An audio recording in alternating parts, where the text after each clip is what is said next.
UK. My name is Barbara Armstrong, and my role today is to introduce our guest speaker and to also take any questions you may have. Could I please encourage you, as you listen to our guest speaker, to put any questions that you have into the Q&A, which you'll see at the bottom of your screen, and I'll then be able to pick up on any questions and ask them. But we will be doing that at the end of the presentation. So without further ado, because this is such a stimulating topic, you'll want to hear from the speaker and not from me. So I'm really delighted to be able to introduce today Dr. Wayne Wright. He's worked for some of the world's largest businesses, such as DuPont National Starch, Caradon, and I've got etc., but a few other companies. His experience is in building businesses from the bottom up. I love that explanation that he has there, or that description of building them from the bottom up. And it's about having a clear understanding of the strategic elements that are essential in driving business growth. Wayne is named on 8 patents, so he's also an innovator. He has investments in 2 health businesses in the UK and also the US. And he recently exited from Paul Henry Architects. I don't know where you get the time. You've got so many things that you're doing, Wayne. He also currently owns Maidstone Warriors Basketball Club, which is one of the largest youth basketball clubs in the region, or the largest. And through his current company, WSQ Solutions, many of his coaching clients go on to win national business awards. And over the past 7 years, there have been 26 of his companies that have won awards. So Wayne really does know what he's doing in working with businesses. This has included achieving the Queen's Award for Export and Innovation. And Wayne has been identified as one of the top 3 business advisors in the UK, and that's the IC Award. And he's a former IOD Kent Director of the Month, following his client business growth successes. So that is just an amazing introduction for Wayne, and I'm sure that we'll go straight over to him now because you'll want to hear from him directly. Wayne, over to you. Thank you.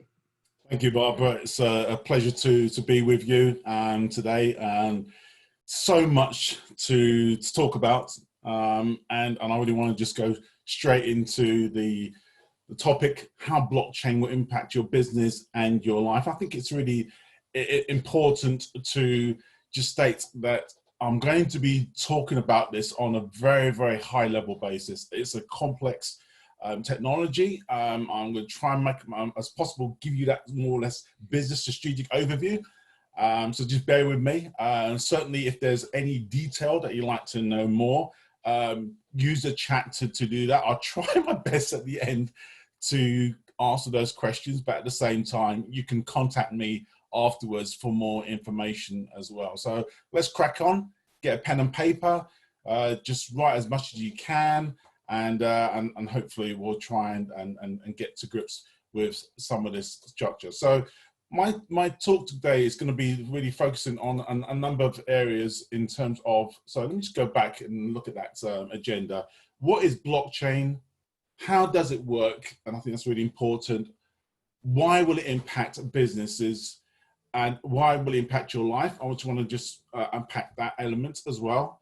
And more importantly, you really just try and show you some real life examples of blockchain being used that you may see behind the scenes, or you may have known about it, but this is happening today. This is not some future hairy-fairy activity. This is happening today. And I think at the same time, it may be probably a bit too early for many of you or businesses, but certainly there are ways that you can potentially in the future use blockchain's underlying technology to give you some competitive advantages. And I'm going to explain some of the things that you maybe want to think about or prepare yourself for, to give yourself that innovative leap to help you to distinguish yourself and have that competitive advantage in the marketplace. So let's talk about that. And first of all, the obvious question: what is blockchain? Well, certainly it's not Bitcoin. when people think of blockchain, they think of Bitcoin, the digital cryptocurrency. But blockchain is the underlying technology that allows Bitcoin to be transacted between individuals and organizations. And the easiest way to explain blockchain is that it's a digital database of transactions that is secure and validated within a network. And so, yes, one would argue you could use all the normal databases, Excel, from the simplest down to the SQL type database that we have today. But blockchain provides that secure and validated elements, which is unique to the technology, and we'll see how that's unique going forward. And just as a way to describe blockchain, and it's a nice little simple example, and in this case, I'm talking about the transaction of money, and in this case, obviously Bitcoin, but this is how blockchain helps to transact one transaction of finance to another person as well. And think of about, you know, the way that, you know, first of all, you'll have a transaction that you want to give somebody some monies. It's then, you know, broadcast a network. And this is a range of a group of computers, hundreds, probably thousands of computers called nodes. And each of these computers contain a copy of the transaction history of the blockchain. They contain a history of what you have in the accounts you want to transfer to somebody else. And then the network takes time to crack the code of transaction. You're saying you want to transfer a certain amount of coins or whatever to somebody else. The network goes to work, tries to crack it. Once that code is broken, the transaction is checked to what they already have in the block and say, okay, all right, that transaction is relevant because it's related to this one in the past. Therefore, I can now validate it and create a new block. And that new block is then created. And imagine you've got several transactions after you paying certain people over time, you're getting this history of blocks being formed, hence the terminology of blockchain, which is a chain of historical transaction.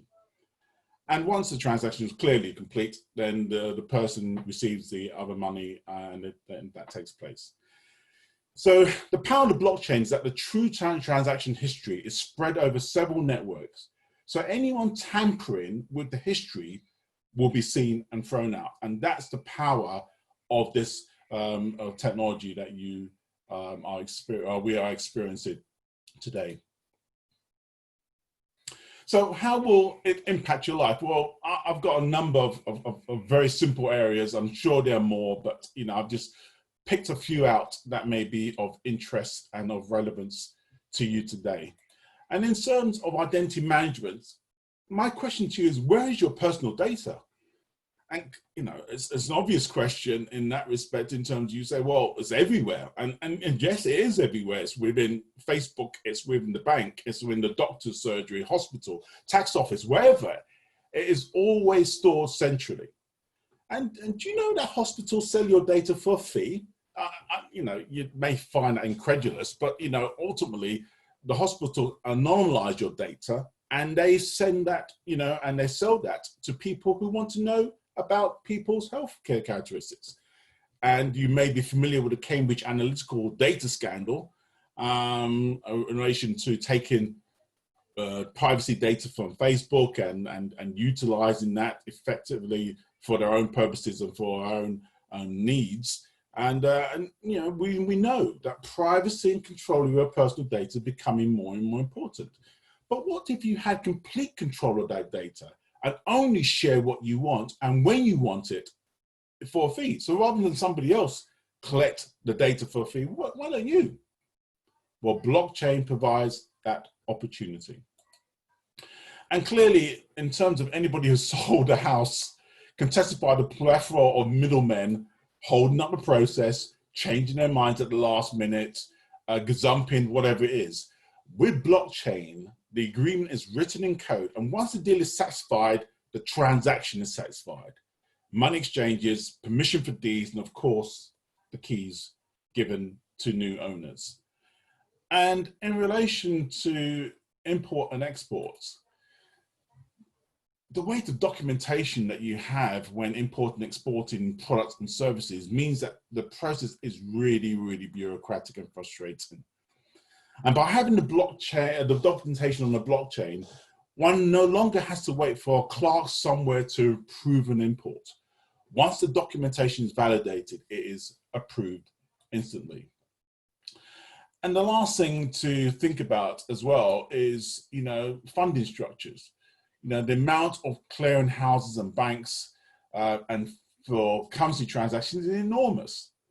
And this is where now you'll see, even now, people are using blockchains as a means of transacting funds between each other using Bitcoin and other cryptocurrencies. And because they don't want the banks to take hefty fees. They don't want the banks to sit on currency movements for 3, 4 days, 5, while they clear the funds to another jurisdiction. They all pay on individual. They want that instantly.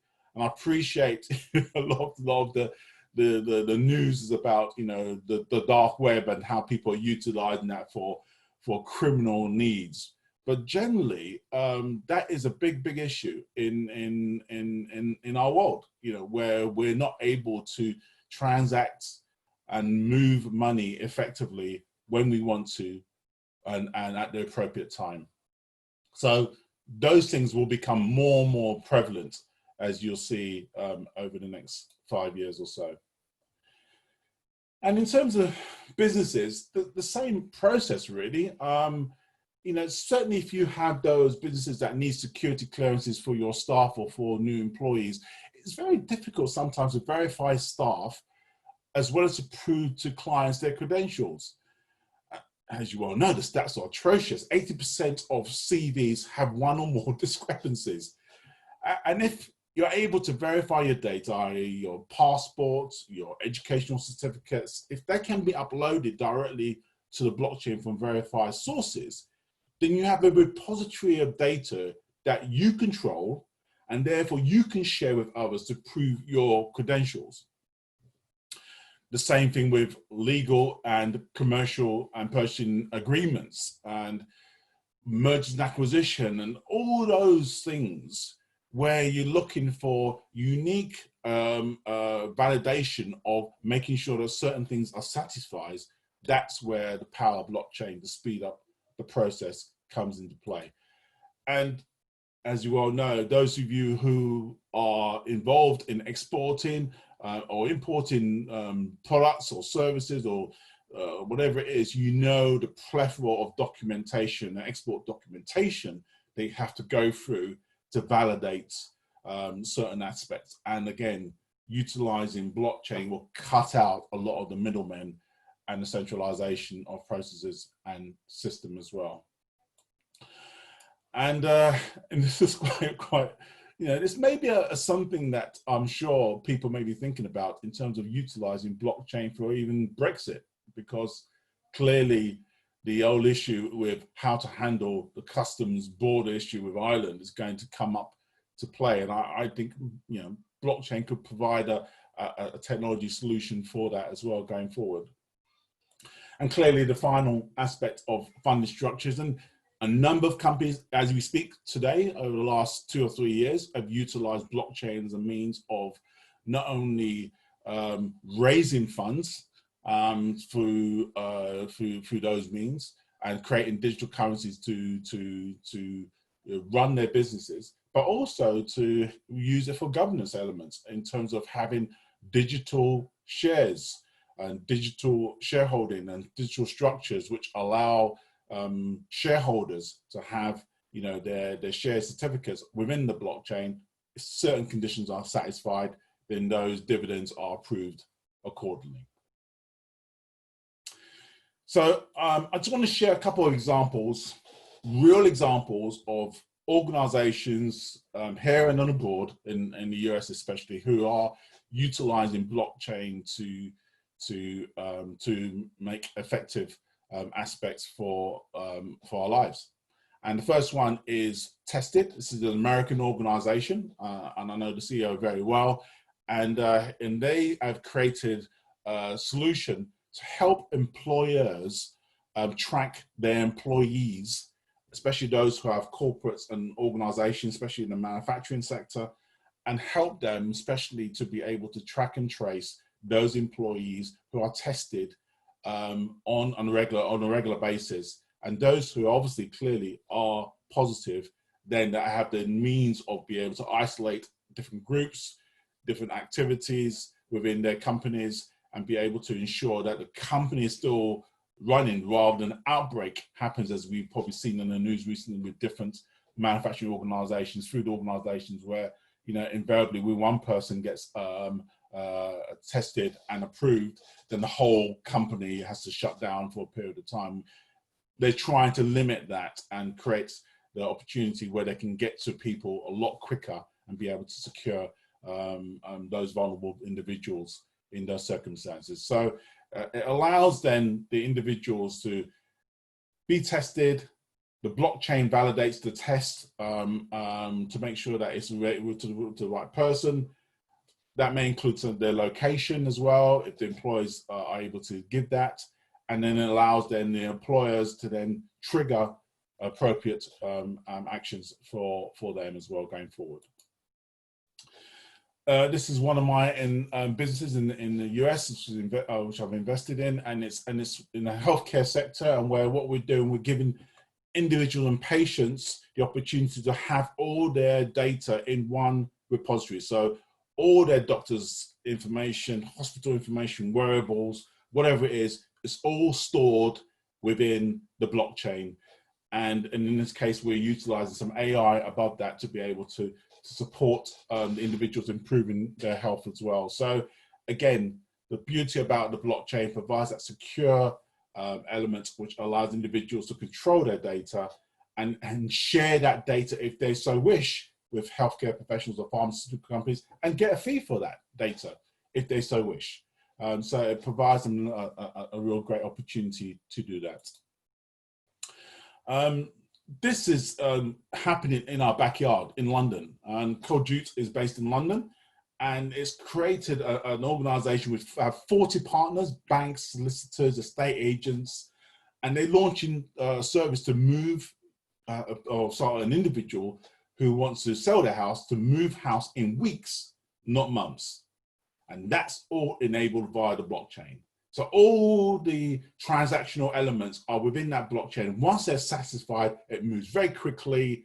And as a result, you know, the individual gets the keys, you know, in a few weeks, once those conditions are met continually. And I think they're rolling out the service at the end of this month. So it's really, really, really soon. So keep an eye on that. I think there's a little bit of a news around that organization, but Cojute, just make a note of them, and they're looking to help homeowners move house very, very quickly. And the final one is around the food supply chain. And I think, you know, this is where a lot of people are having concern in terms of where food or clothes or anything else come from, and they're not quite sure whether it's been validated or not. And this is where the power of the blockchain is applied to the food supply chain. This is a company in the US again, Central, and using a series of barcoding GPS links in blockchain. Then food, that includes cattle, can be identified from source or from the farm, and through to manufacturing processes, processing elements, and then straight through to the customer storage warehouse depot.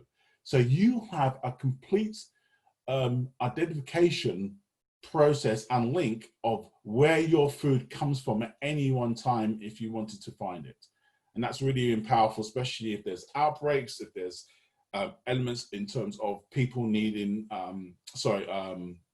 food chains being contaminated, unwittingly, whatever, all those things can be traced back to the source effectively, very, very quickly.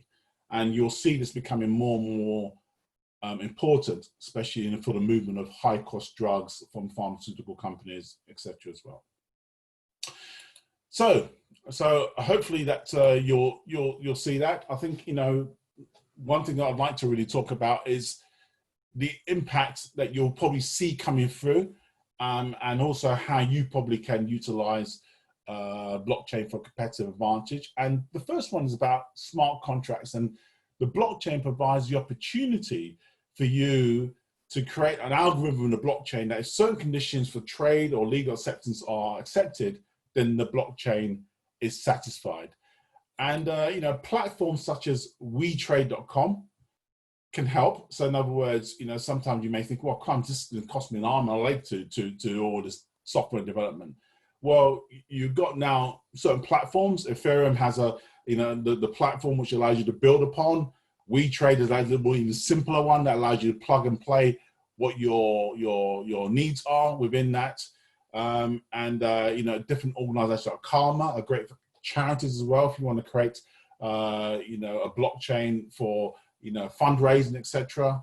So there are a number of platforms now that are coming out, which makes it easier for small businesses to get involved and trying to utilize blockchain as a means of competitive advantage.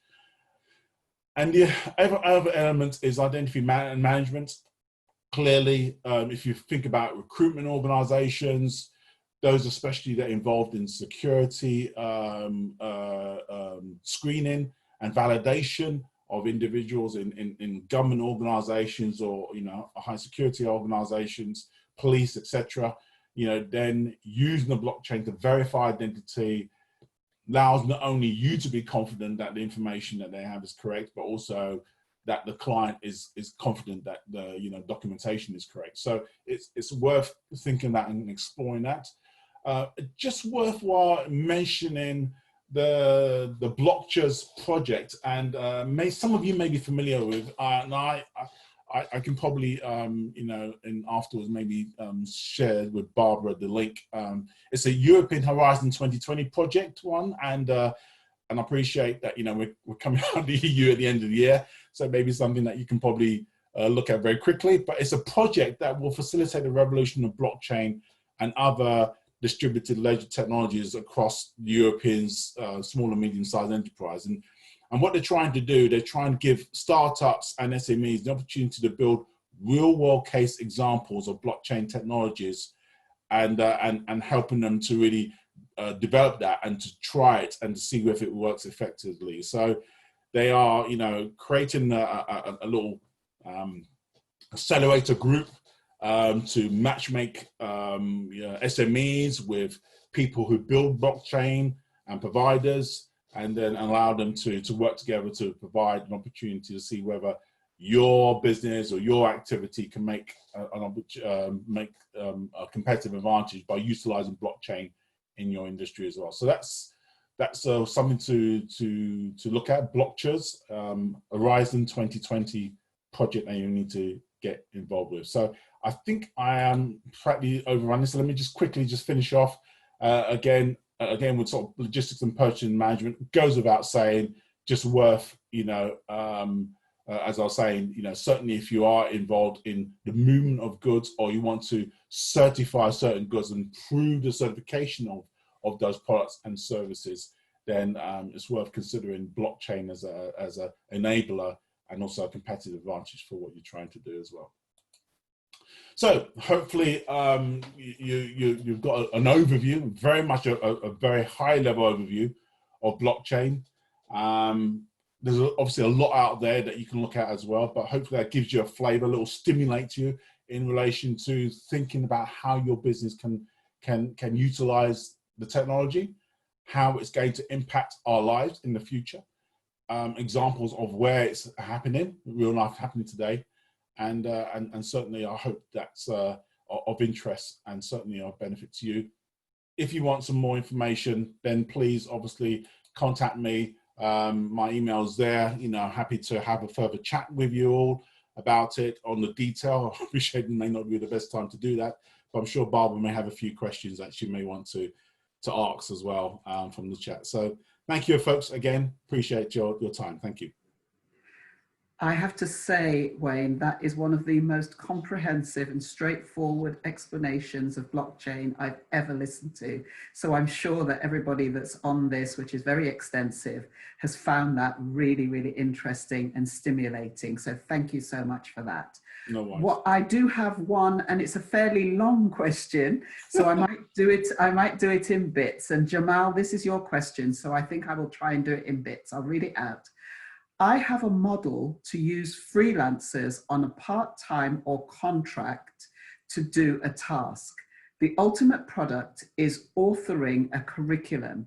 How can I use blockchain to secure my copyrights, considering I paid them to sell me what they've authored in a series of intellectual output that I eventually combine?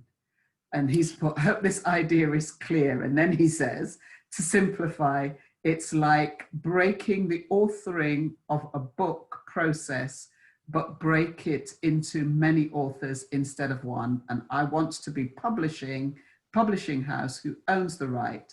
How can blockchain work in that? Wow. Yeah, does that make sense, Wayne? Yeah, slightly. I think I know what he's trying. I think I know what he's trying to say. I'm happy, Jamal, to have the conversation offline. Well, I think one has to be very careful when we have the new shiny technology toy. It's easy to throw all the existing ways of actually doing business out the window. And please, this is not to throw everything out and say, you know, you have to use blockchain. You know, you don't have to use blockchain to satisfy what you're trying to do. But I understand what you're trying to say. You're trying to give the power of authors across a group of individuals, and potentially, yes, you could potentially use it, but at the same time, you don't have to use it. I mean, what you're trying to do really, you don't have to set up an expensive system to do what you need to do. You know, there's a simple legal framework that allows you to ensure that IP can be structured across, you know, several individuals. So like I said, be careful. You know, I'll give you some examples where it is relevant, and I think the power of blockchain. I think I've tried to mention it earlier, and so my apologies if I didn't make it clear. If there's things that are centralized that creates bureaucracy, blockchain is great in providing disruption to decentralize that. And I think that's the bit that you need to think about. Is your solution providing a solving a problem of a centralized system? And I appreciate there's elements of what you just talked about is that's the case, but in aspects, what I read of what you've just said, and I'm happy to have that chat with you afterwards. I think it's, you know, it's not as centralized as you think it is. I think there's other means of which you can get around it. So yeah, I'm sorry that's a bit waffled around it, but hopefully it gives you a flavor for what I think, what I want people to think about. You know, if it's centralized and it's bureaucratic and you need security, you need that certainty of those transactions and historical representation of those transactions, blockchain's a good way to think about it. If it isn't, then the existing structures are appropriate. Lovely. Thank you ever so much, Wayne. Jamal, if you do want to come back on any of that, please do pop your question or your comment into the Q&A. We have about, well, actually, we're bang on time. So let me just double check. I think Jamal has come back. Let me have a quick look. He's just put many thanks. So I think you were more comprehensive in your answer, Wayne, than you originally thought. So we are there on time. As Wayne has said to those of you attending, please don't inundate him, but he does have his email there. Please feel free to contact Wayne directly. And it just leaves me to say thank you ever so much, Wayne. As I say, I thought that was a really, really brilliant and very clear presentation. Thank you, Bob. Really appreciate that. And thank you all for attending. Thank you, folks. Really appreciate your time. Thank you. Take care, everybody. Bye-bye. Bye.